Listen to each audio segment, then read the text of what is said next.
आप सभी को मेरा नमस्कार, हार्दिक अभिनंदन है यूट्यूब चैनल पर आपका। देखिए, आपके और मेरे बीच में थर्ड सेमेस्टर यानी कि आपके रीतिकालीन काव्य के प्रमुख कवि, उनके द्वारा रचित प्रमुख पाठ, उनकी पद व्याख्या चल रही थी और अपने सिलेबस के अनुसार अपनी बात चल रही थी आलम कवि। अगला पद पढ़ा था अपन ने, जो 7वां पद था आलम कवि का।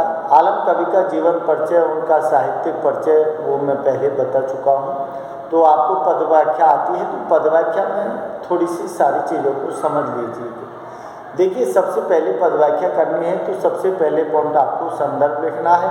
संदर्भ में सिर्फ आपको दो ही चीज़ लिखनी है कि निम्नलिखित आपका पद्यावतरण है वो क्या है, रीतिकालीन काव्य में से लिया गया है। जिस पंक्तियों के लेखक कौन है, आलम कवि हैं। उसके बाद में प्रसंग लिखना है। अब प्रसंग आपको क्या होता है समझिए। प्रसंग का मतलब है कि जो व्याख्या आपसे पूछी गई है उससे ठीक पहले की स्थिति का चित्रण होता है।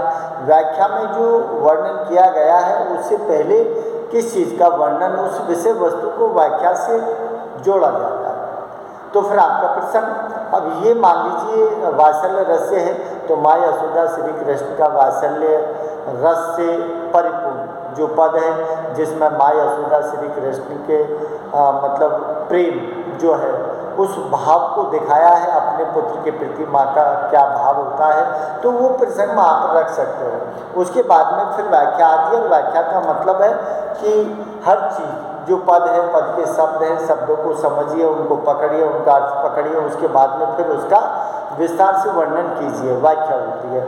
उसके बाद में चौथा पॉइंट जो है आपको वो कौन सा आता है, जिसमें अपन कहते हैं विशेष। तो विशेष में आपको देखिए, सबसे पहली बात तो ये है कि विशेष में लिखा क्या जाता है। तो विशेष में आपका जो है भाव सौंदर्य, काव्य सौंदर्य संबंधित दोनों ही पॉइंट आप उसमें लिख सकते हो। तो इसका मतलब है कि पहली बात तो है कि पद किससे संबंधित है, किस विषय को लेकर लिखा गया है, उसमें किस चीज़ का वर्णन किया है, वो आप पॉइंट बना के उसमें डाल दीजिए आप। और जब कला पक्ष से संबंधित आपको लिखना है तो सीधी बात है कि कवि की भाषा कौन सी है, किन किन छंदों का प्रयोग किया गया है, ठीक है, कौन कौन से अलंकारों का प्रयोग किया गया है, कौन कौन से रस और गुणों का प्रयोग किया गया है। तो ये 3-4 पॉइंट आप विशेष में रख दिए तो ध्यान रखना 4 चीज़ आपको आती हैं। तो देखिए, अब आगे अपना आलम कवि के द्वारा रचित पद संख्या 8 है। पद संख्या आपका 8 है, जिसमें क्या है कि ये जो दिया है कि थर्ड सेमेस्टर है, क्या है, थर्ड सेमेस्टर है। और थर्ड सेमेस्टर में आलम कवि के द्वारा रचित पद संख्या 8 है, 7 में पढ़ा चुका हूँ। अब ध्यान रखना कि आलम कवि ने जो वर्णन किया है, अब से पहले जो पद थे 6 तक, उनमें उद्धव के द्वारा जो निर्गुण ब्रह्म का ज्ञान लेके कहाँ जाते हैं, ब्रज जाते हैं, वहाँ गोपियों के द्वारा जो बातें कही, जो बातचीत हुई, जो वातावरण है, उस चीज़ को संवाद के रूप में उद्धव और गोपियों का दिखाया था। और उसमें भी श्रृंगार रस के विरह योग का चित्रण किया गया था। यहाँ 7वां और 8वां पद जो है वह आपका किससे जुड़ा हुआ है, ध्यान रखना, वात्सल्य रस से जुड़ा हुआ है। और वात्सल्य रस कहाँ होता है, जो संतान विषय प्रेम होती है वो वात्सल्य रस होता है। तो यहाँ 7वां और 8वां पद है वो दोनों वात्सल्य रस से परिपूर्ण है। तो देखिए, पहले पद को पढ़िए और थोड़ा सा ध्यान से देखिए क्या लिखा है। देखिए, इसमें लिखा है कि दई हो दधी मधुर घर में धर्यो छोर कहे, धाम ते निकस दोहर देहन धाई खेली है, दौरी लौट यही लपटे हैं लटकत ऐन, सुखद सुने हैं बैन बतिया मूली हैं, आलम सुकवि मेरे लालन चलन सीखे। आलम सुकवि मेरे लालन चलन सीखे, बलन के बहा ब्रज गलन में डोले हैं, सुदिन सुदिन ता दिन गिनेगी माई, जा दिन कन्हैया मोसो मैया कही बोली। तो देखिए, यहाँ ऊपर नहीं तो यहाँ थोड़ा सा आपको समझ आया होगा, लास्ट में लिख रहा है कि जा दिन कन्हैया मोसो मैया कही बोलेंगे। इसका मतलब है कि माँ और बेटे का जो वात्सल्य भाव है उसको समझिए यहाँ पे आप कि जादन कन्हैया, इसका मतलब है कि माँ यशोदा। सबसे पहले हर माँ की ये भावना होती है कि जो बच्चा है, जो बच्ची है, वो सबसे पहले बेटा बेटी जो भी है पहला शब्द बोलता है ना, वो उस शब्द का इंतजार करती है कि ये बेटा कब बोले, और बोले भी क्या, माँ। माँ शब्द, इसलिए माँ यशोदा को बड़ी बेचैनी बेसब्री से इंतजार है कि मेरा कन्हैया कब बड़ा होगा, कब मुझसे मैया कह के बोलेगा, और जिस दिन वो बोलेगा वो दिन मेरे लिए सबसे खास होगा। हर माँ की ये क्या होती है, चाहत होती है। तो देखिए यहाँ क्या दिया है, इसका मतलब है कि हर, जैसे इसमें दिया है कि कब वो कहाँ गाय, जो गाय हैं उनको चराना जाएगा, कब वहाँ से दौड़ कर आएगा, लौट कर आएगा, फिर मेरे से आकर लिपटेगा, नहीं क्या। तो वो सारी चीज़ें हैं जो सोचती है माँ यशोदा। तो इसमें दिया है कि दही हो दधी मधुर घरनी धरो छोरिक है। इसका मतलब है कि माँ यशोदा की और नंद बाबा के पास कहते हैं कि 9 लाख गाय नंद बाबा, तो 9 लाख गायों का बहुत बड़ा भंडार है, तो फिर दूध और दही का भी भंडार है। तो क्या दिया है, देहो दधी मधुर। दधी का मतलब क्या दिया है, देहो दधी मधुर। अरे माँ यशोदा कहती है कि मेरे घर में क्या है, दधी मधुर मीठा दही के भंडार भरे हैं। घरनी, घरनी का मतलब है घर में, घरनी का मतलब क्या है, घर में धर्यो छोरी।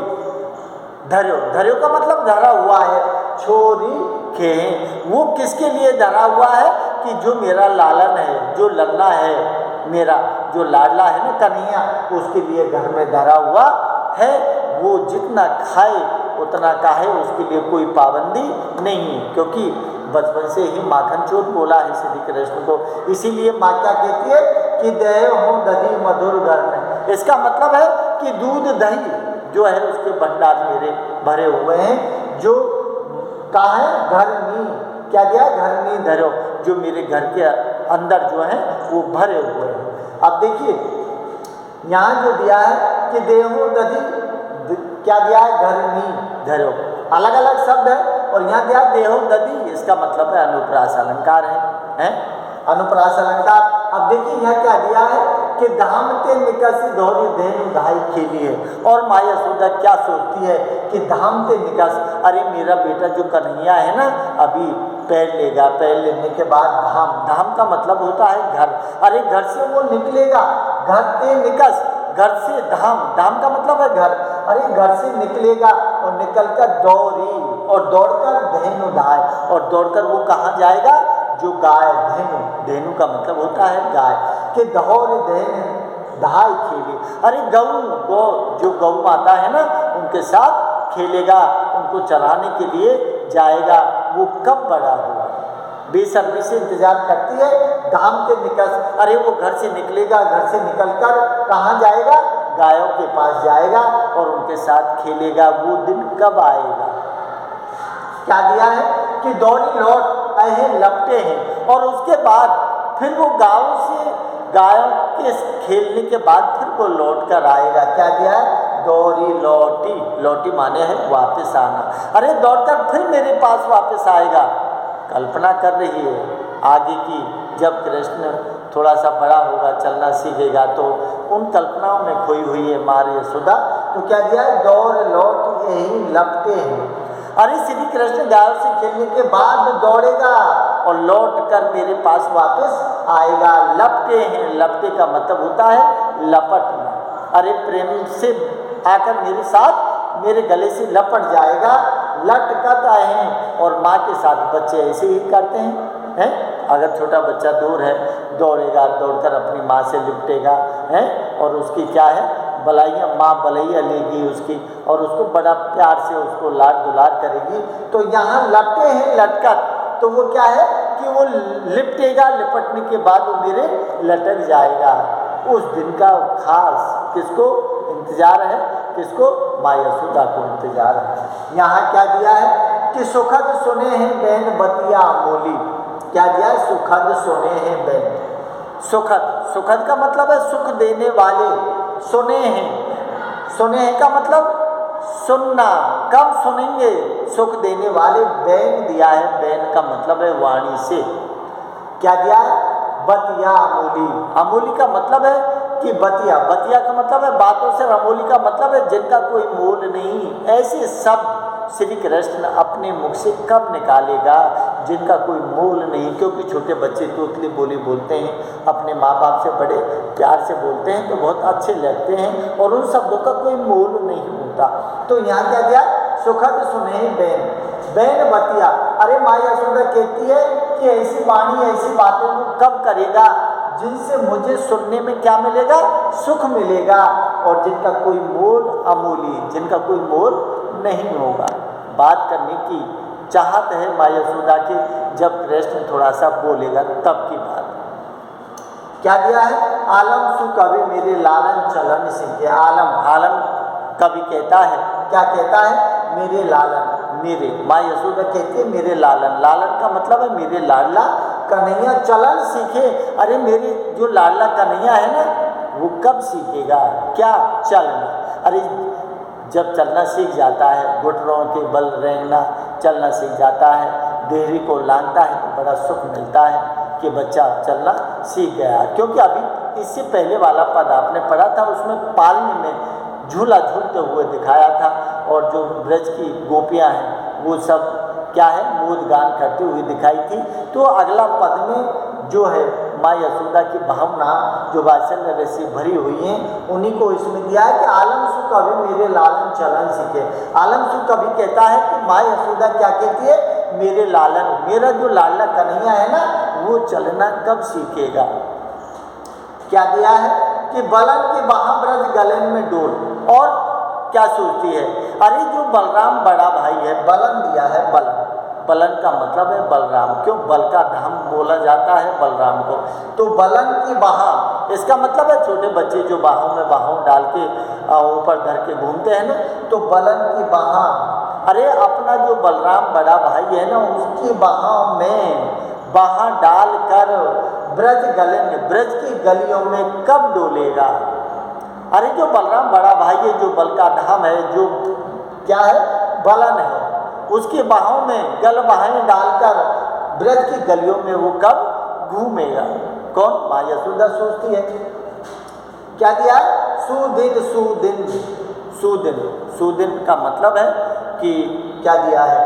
पुनरुक्ति प्रकाश अलंकार है, शब्द जो आए हैं। तो सुदिन, सुदिन, सुदिन का मतलब है वो अच्छा दिन कब आएगा? सुदिन, वो अच्छा दिन कब आएगा? ता दिन, उस दिन गिनेगी माँ।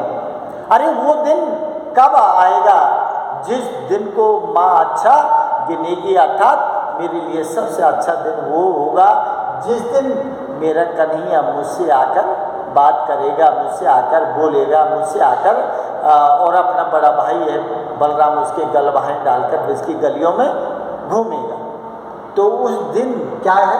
क्या दे? ता दिन गिनेगी माई, उसी दिन को सबसे अच्छा दिन गिनेगी। सबसे अच्छा दिन किस दिन गिनेगी?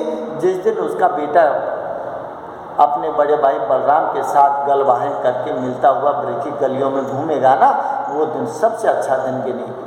क्या दिया है? जा दिन कन्हैया मोसो मैया कही बोल। और कहती है लास्ट में कि जा दिन, जा दिन का मतलब है उस दिन कन्हैया मोसो, जो लाडला कन्हैया है मेरा, अभी बाल गोपाल है, कि वो कन्हैया मूसो क्या कहेगा? मैया कही बोली। अरे मैया, मैया माँ, जन्म देने वाली मैया बोलते हैं। तो मैया कही बोली कि मुझसे कब आके कहेगा कि माँ तू मेरी माँ है। और जब बच्चा ये बोलता है कि माँ, तो माँ अपने सारे हृदय के खजाने को खोल देती है और अपने बेटों को अपने गले लगा लेती है। तो माँ की भावनाओं को कद्र कीजिए, जितना माँ करती है अपने बेटे बेटियों के प्रति, उतने उनकी भावनाओं को भी कद्र कीजिए। तो वात्सल्य रस से परिपूर्ण क्या है ये पद है। तो थोड़ा सा आप ठीक ढंग से शब्दों को समझिए, पकड़िए, फिर उसकी व्याख्या कीजिए। फिर अगला पद में अगले उसमें पढ़ाऊँगा। नमस्कार।